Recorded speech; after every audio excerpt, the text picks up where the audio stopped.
Bos, malam ini aku datang dengan kepala penuh tanda tanya lagi. Boleh ya aku curhat sambil minum ginger ale satu lagi?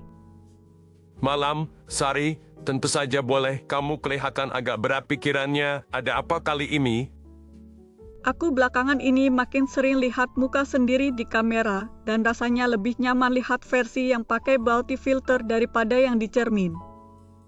Jadi kamu merasa versi dirimu yang pakai filter itu seperti versi asli yang lebih kamu sukai daripada wajahmu di dunia nyata? Iya, dan aku agak kaget sendiri karena waktu bercermin aku malah merasa asing dengan wajah yang kelihatan tanpa filter. Itu perasaan yang makin banyak orang alami sekarang, apalagi yang tiap hari pakai selfie dan filter di sosial media. Makanya aku pengen tanya, sebenarnya apa sih yang dilakukan filter itu ke cara kita melihat tubuh dan wajah sendiri? Pertanyaan yang bagus sekali, dan tenang saja, kita kulik pelan-pelan sambil kamu nikmati ginger alammu.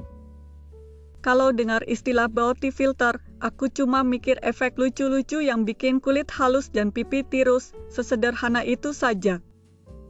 Di permukaan memang terlihat sederhana, cuma efek visual, tapi di balik itu ada teknologi dan juga efek psikologis yang cukup dalam.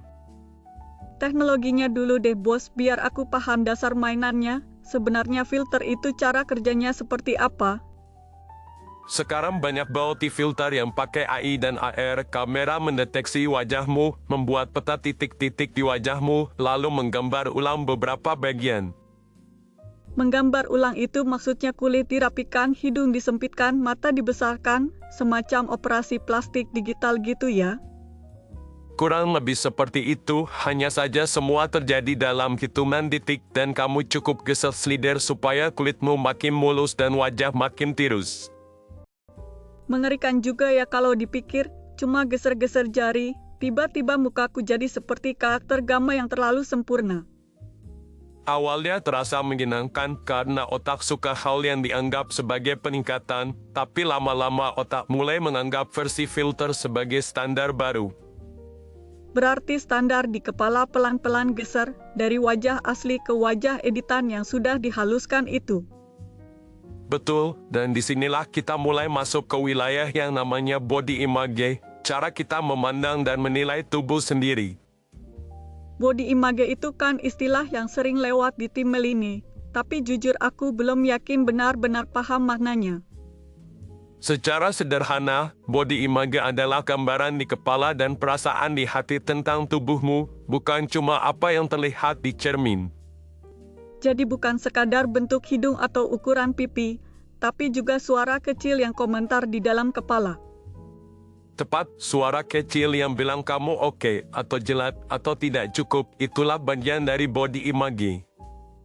Berarti kalau tiap hari aku membandingkan wajah asli dengan versi filter, suara kecil itu makin cerewet ya? Iya, karena ia dapat bahan perbandingan baru yaitu dirimu yang seperti toko editan dan setiap perbedaan kecil bisa jadi alasan untuk mengkritik diri sendiri. Padahal kalau tidak pernah lihat versi filter itu, mungkin aku tidak akan terlalu mempermasalahkan pori-pori atau bentuk hidungku. Benar, banyak orang mulai terusik bukan karena tubuh mereka berubah tiba-tiba, tetapi karena referensi visual mereka bergeser.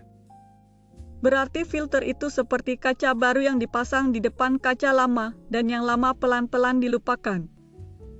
Analogi yang bagus dan yang menarik, semakin sering kita memakai kaca baru ini, semakin kabur ingatan kita tentang kaca lama.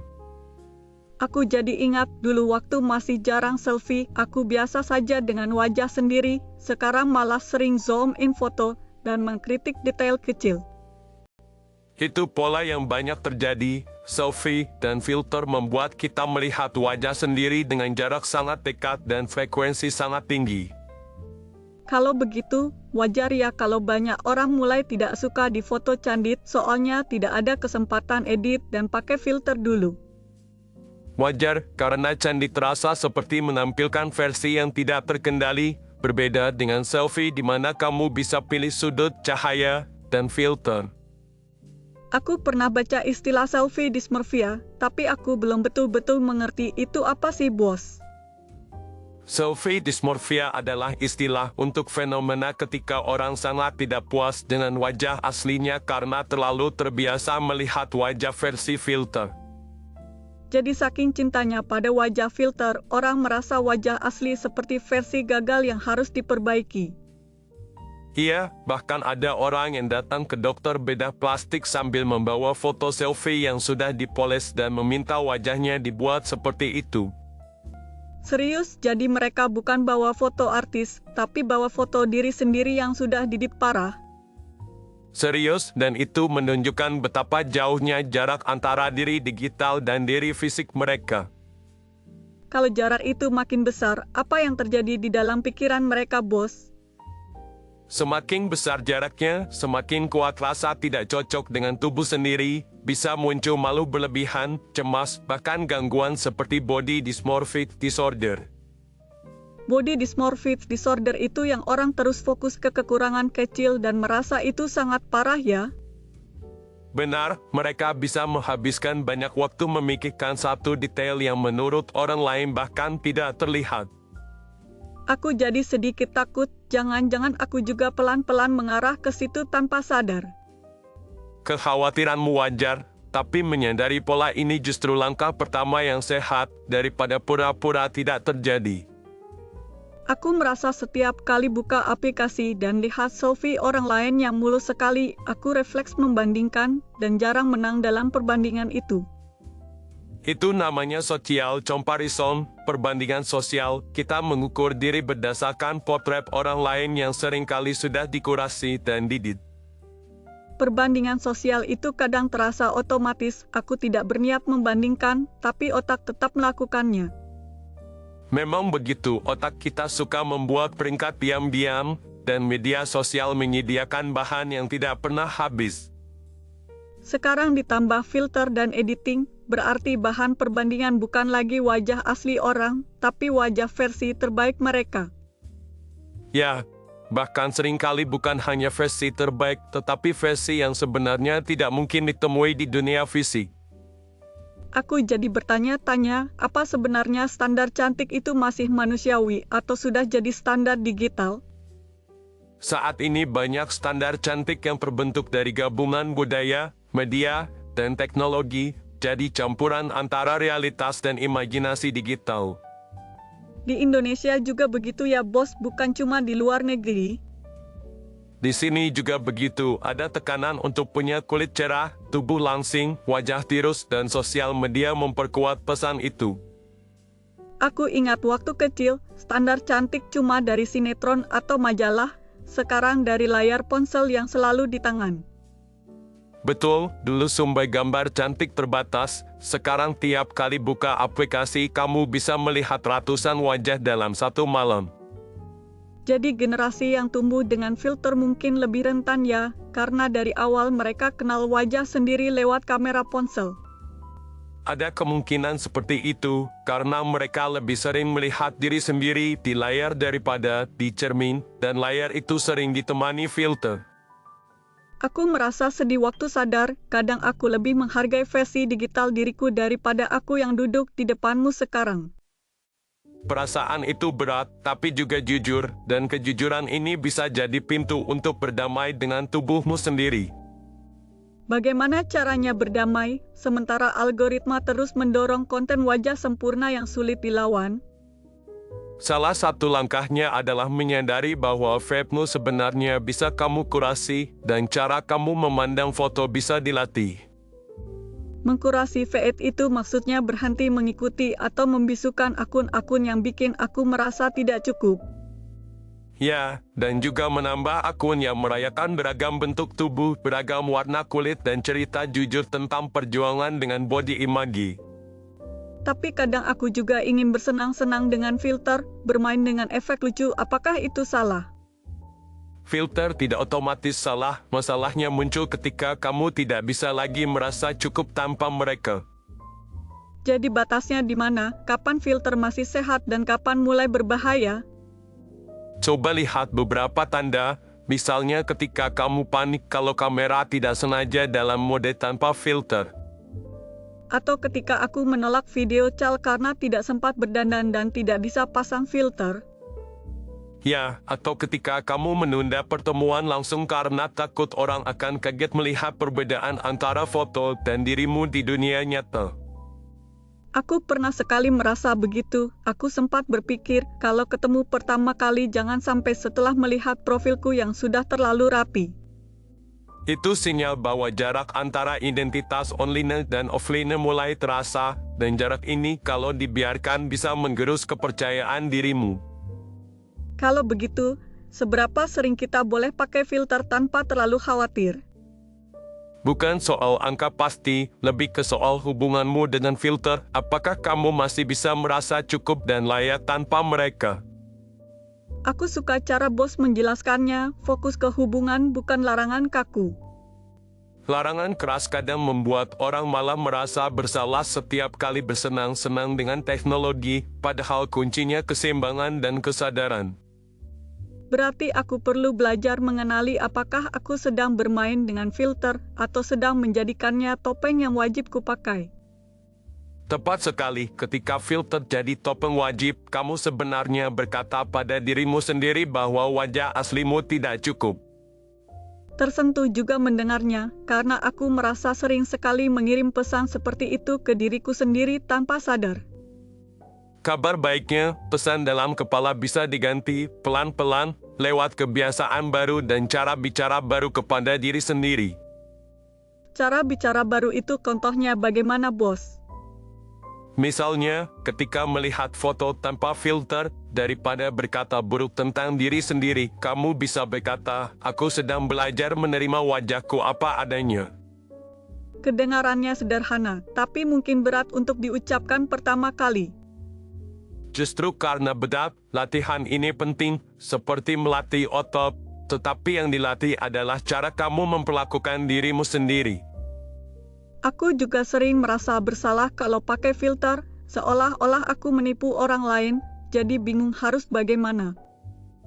Ingat bahwa niat juga penting. Kalau kamu sadar bahwa ini hanya permainan visual dan kamu tidak menggantungkan harga dirimu di sana, rasanya akan berbeda. Kadang aku heran kenapa topik kecantikan dan filter ini bisa menyentuh begitu banyak bagian hidup kita sekaligus. Karena tubuh dan wajah adalah bagian dari identitas, dan identitas selalu punya sisi emosional, sosial, dan juga batin bagi banyak orang. Jadi ketika filter mengubah wajah, secara halus ia juga bermain di wilayah identitas dan harga diri. Iya, dan untuk generasi yang banyak hidup di ruang digital, identitas online kadang terasa lebih nyata daripada yang fisik.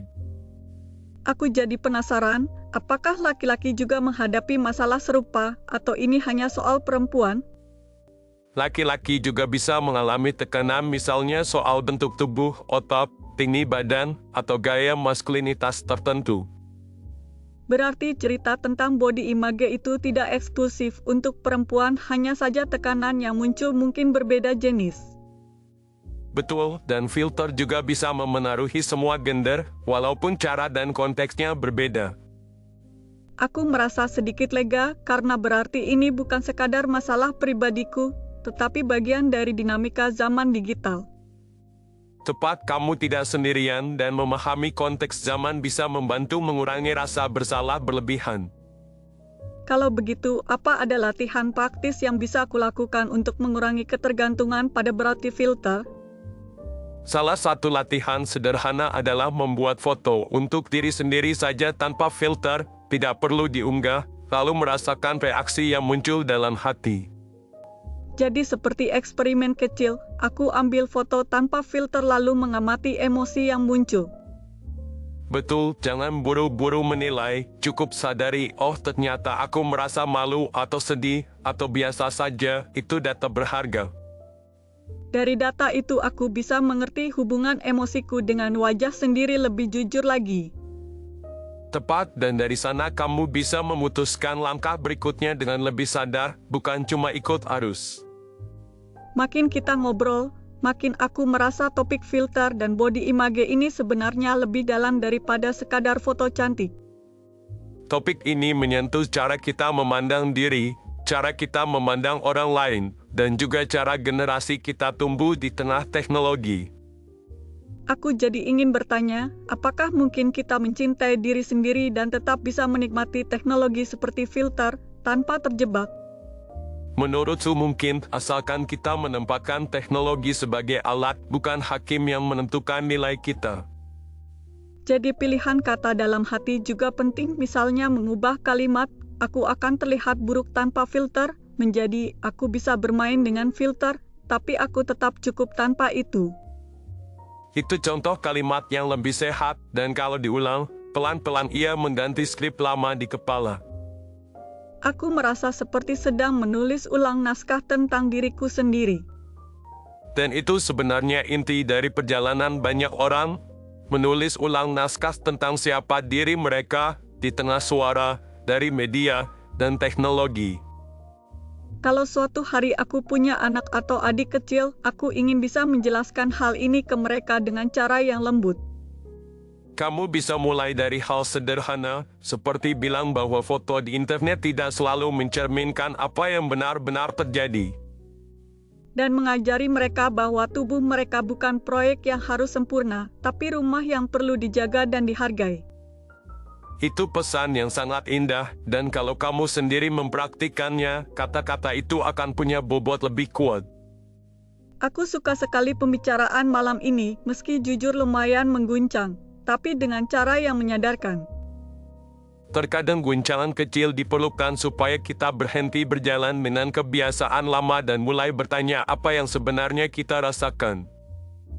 Malam ini untuk pertama kalinya aku merasa ingin melihat cermin bukan sebagai hakim, tapi sebagai teman yang ingin ku kenal lagi. Itu langkah yang sangat bagus dan kamu tidak perlu terburu-buru, cukup satu pandangan jujur setiap hari sudah merupakan latihan. Kalau suatu saat aku kembali merasa terjebak dalam standar kecantikan, boleh ya aku kembali dan membahasnya lagi? Pintu di sini selalu terbuka untukmu, Sari, dan untuk pertanyaanmu yang lain juga. Terima kasih bos, rasanya tiap gelas Kinger Ale di sini selalu datang dengan satu porsi pencerahan. Kalau begitu aku senang, berarti bar ini tidak hanya menyajikan minuman, tetapi juga sedikit kearifan. Malam ini aku mau pulang dengan satu niat baru, mencoba memandang wajahku di cermin dengan sedikit lebih lembut. Itu niat yang sangat bagus dan kalau suatu hari kamu lupa, kamu bisa mengingat kembali percakapan malam ini. Aku akan simpan baik-baik di kepala, terima kasih banyak bos. Sama-sama, Sari, hati-hati di jalannya.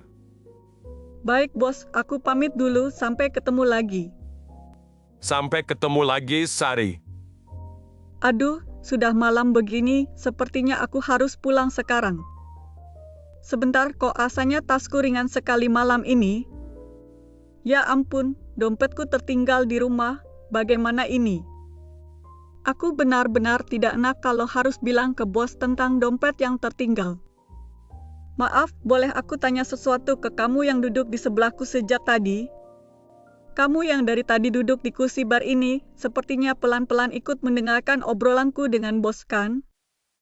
Aku sebenarnya sudah menyadari dari tadi bahwa kamu ikut menyimak dan aku senang sekali kalau cerita malam ini sedikit berguna buatmu. Sekarang aku sedang bingung karena dompetku tertinggal, jadi aku mau memberanikan diri untuk meminta bantuan. Kalau kamu merasa percakapan malam ini menambah sesuatu di hidupmu, maukah kamu mentraktirku satu gelas Kinger Ale malam ini? Anggap saja itu sebagai tanda terima kasih kecilmu kalau ada satu kalimat saja yang menyentuh hatimu. Sebagai balasan, aku janji akan terus datang ke sini dan bertanya hal-hal lain yang mungkin juga akan kamu sukai untuk dengar. Kalau kamu setuju, kamu bisa membantu lewat kode QR di pojok kanan bawah video ini atau lewat tautan yang ada di bagian deskripsi. Di sana kamu bisa memberikan donasi untuk satu gelas Kinger Aleku malam ini atau lebih kalau kamu ingin. Sekalian, kalau kamu belum menekan tombol suka, aku akan sangat senang kalau kamu mau menekannya sekarang. Kalau kamu juga bersedia berlangganan dan menyalakan notifikasi, kita bisa lebih sering bertemu di obrolan berikutnya. Komentarmu juga sangat berarti. Kamu bisa cerita bagian mana dari percakapan yang paling mengena untukmu. Di bagian deskripsi juga ada tautan ke karya-karya lain yang berasal dari seri yang berbeda, dengan tema yang juga bisa menambah wawasanmu. Kalau kamu suka suasana bar tenang seperti ini, mungkin kamu juga akan betah di cerita-cerita lain yang ada di sana. Terima kasih banyak karena sudah menemani kami malam ini dengan mendengarkan sampai akhir. Aku sangat berterima kasih kalau kamu bersedia mentraktir satu ginger ale dan mendukung channel ini untuk terus hidup. Sampai jumpa di obrolan berikutnya. Semoga malam ini kamu pulang dengan hati yang sedikit lebih ringan.